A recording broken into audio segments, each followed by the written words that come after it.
Good evening, જય શ્રી કૃષ્ણ. કેમ છો? મજામાં? આપ સૌને હેપી નવરાત્રિ. આજનો દિવસ માતાજીની ઉપાસનાનો દિવસ. ભક્તો માટે નોરતા આજથી ચાલુ, ઉપવાસ ચાલુ. આદ્ય શક્તિની સેવા, પૂજા, અર્ચન નો તહેવાર. આપણે રહ્યા માતાજીના ભગત. આપણને નવરાત્રિમાં ગરબા ના રમીએ તો ના ચાલે, પણ કરીએ શું? આ કોરોના આવ્યો ત્યારે આપણા ગભા કરી નાખ્યા. અને સરકાર પણ સાચી છે, કારણ કે ભાઈ કોરોનાના કારણે રોગ ફેલાય અને લોકો બીમાર પડે તો એ ખોટું પડે. માટે એમનો નિયમ બરાબર છે કે ભાઈ આપણે ગરબા નહીં ગાવાના. આરતી પણ નિયમથી જ કરવાની, ડિસ્ટન્સિંગ રાખીને કરવાની. અને આપણે એને માનવું પણ પડે, કારણ કે છેલ્લે આ બધા નિર્ણયો આપણા માટે છે, તો આપણાથી ના કઈ રીતે પડાય. પણ મને એક જે વિચાર આવ્યો કે કોરોનાએ એક આપણને બહુ સરસ ગિફ્ટ આપી છે. અને ગિફ્ટ એવી છે કે કોરોના કાળમાં આપણે બધા સાથે ફેમિલીમાં ગેમ રમતા હતા, અંતાક્ષરી રમતા હતા, સાથે નવી નવી વસ્તુઓ કરતા હતા ગ્રુપમાં સાથે. કે ભાઈ તમે અમેરિકામાં હો કે ઇન્ડિયામાં હો કે ગમે ત્યાં હો, બધા આખું પરિવાર ભેગો થઈ જાય અને કોઈ પણ એક ગેમ રમીએ, અંતાક્ષરી કરતા હતા. તો આ બધી વસ્તુનો ફાયદો થયો કે આપણા બધા પાસે ગ્રુપ તો છે.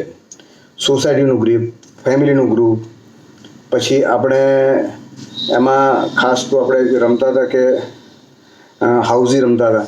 તો આ બધામાં આપણા પોતાના દરેકના ગ્રુપ બની ગયેલા છે.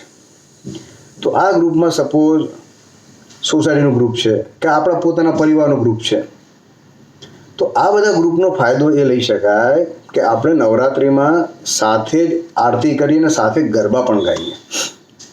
તો આ ગરબા આપણે કઈ રીતે ગાઈ શકીએ? સપોઝ સોસાયટીનું ગ્રુપ છે તો ગ્રુપમાં 9 વાગ્યાનો ટાઈમ રાખ્યો. એ ટાઈમે બધા જ ઓનલાઈન થાય, સાથે બધા આરતી કરે, સાથે પોતાના જ ઘરમાં ગરબા કરે ઓનલાઈન, અથવા તો ડ્યુઓ કરે. મેં મારા ઘરમાં હું તૈયાર, તમે તમારા ઘરમાં તૈયાર, અમેરિકામાં બેઠેલો મારો ભાઈ તૈયાર, કે રશિયા કે સમજો કે કોઈ દુબઈમાં છે. તો પરિવારના સભ્યો જ્યાં જ્યાં ફેલાયેલા છે, ઇન્ડિયામાં કે ઇન્ડિયાની બહાર, બધા એક જ ટાઈમે સાથે ગરબા કરવાના. બધા મસ્ત સરસ કપડાં પહેરવાના, સાથે ગરબા કરવાના, સાથે આરતી પણ કરવાની, અને સાથે પ્રસાદ પણ પોતપોતાના ઘરે માતાજીને આપણે ધરીને સાથે લેવાનો. તો આ વિચાર સાથે મને થયું કે આ વિચાર મારે તમારી સાથે શેર કરવો જોઈએ, કારણ કે આપણે ગરબા ના કરીએ તો કેમ ચાલે? हमें गरबा करना है हमारे घर में, हमारे परिवार के साथ, लेकिन ऑनलाइन. तो ऑनलाइन गरबा हम करेंगे तो उसकी मज़ा भी कुछ और होगी, क्योंकि कोरोना ने हमें ऑनलाइन बहुत कुछ सिखा दिया है. तो गरबा भी ऑनलाइन कर सकते हैं. दूसरी बड़ी बात है एक नफरत. तो नफरत करने वालों के सीने में प्यार भर दूं, मैं वो परवाना हूँ पत्थर को मोम कर दूं. तो ये बात मुझे बहुत अच्छी लगी कि हम लोग नफरत करते हैं. सपोज बिजनेस में या परिवार में किसी से हमारी अंटस पड़ गई तो हम सामने वाले को खलास करने पे आ जाते हैं. तो ऐसी नफरत कभी नहीं करनी है. एक बात होती है कि भाई दो प्रेमी होते हैं, अब प्रेमिका ने कहीं और शादी कर दी, कुछ दबाव की वजह से फैमिली के, तो प्रेमी उसके ऊपर एसिड डालता है. उसी तरह दो बिजनेस में दो लोग अलग हो जाते हैं तो एक दूसरे को गिरा देने पे उतर जाते हैं.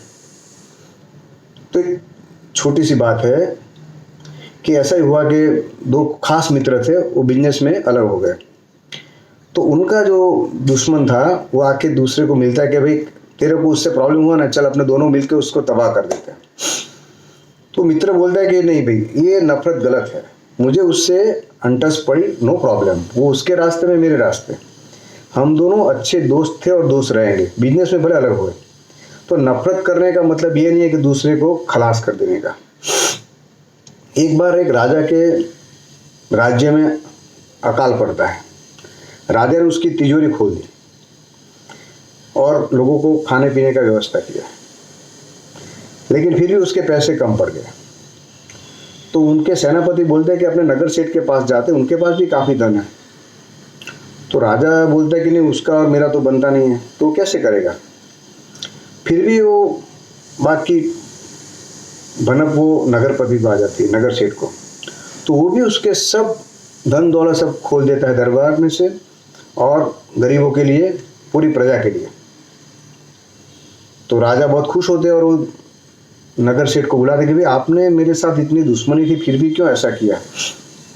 तो वो नगर सेठ बोलता है कि राजा, अपनी दुश्मनी पर्सनल थी, लेकिन ये राज्य का सवाल है। आप राजा है और मैं भी राज्य का एक अदना सेवक हूँ, तो दुश्मनी अलग है। यहाँ पे हमें लोगों के लिए काम करना है। तो ये बात सीखने को मिली कि नफरत करना है किसी से भी, किसी को गिराना नहीं है। अच्छा नहीं लगा, संबंध कम कर दिया, संबंध तोड़ना नहीं है, और नफरत करने में किसी को पायमाल नहीं करना है। ये बात हम सीख जाएंगे तो हमारे लिए बहुत अच्छी होगी। और ये कोशिश करिए, साथ में नवरात्रि परिवार के साथ करिए, या ग्रुप के साथ करिए, या सोसाइटी में करिए, या तो पूरे फ्लैट में मिलके करिए। अपने अपनी बालकनी में, बंगला है तो बंगले में, अपने अपने परिसर में, इकट्ठा नहीं होना है। मुझे मेरे बंगले में, सामने वाला उसके बंगले में नवरात्रि करेगा, मैं मेरे फ्लैट की बालकनी में, आप आपकी फ्लैट की बालकनी में, साथ में मिलके गरबा कर सकते हैं। और उसमें नो सोशल डिस्टेंसिंग, डिस्टर्ब नहीं करना है, किसी को मिलना भी नहीं है, लेकिन फिर भी साथ में परिवार के साथ आप गरबा कर सकते हैं। ये एक अच्छा आइडिया है। आपकी ये नवरात्रि बहुत अजीब है, मेरी भी अजीब है। जिंदगी में कभी ऐसी नवरात्रि देखी नहीं है, भविष्य में ऐसी देखनी भी नहीं पड़े, लेकिन फिर भी हम गरबा करें अपने परिवार के साथ, अपने घर के अंदर, तो ये अच्छा रहेगा। जय Shri Krishna, good night, good day and happy Navratri.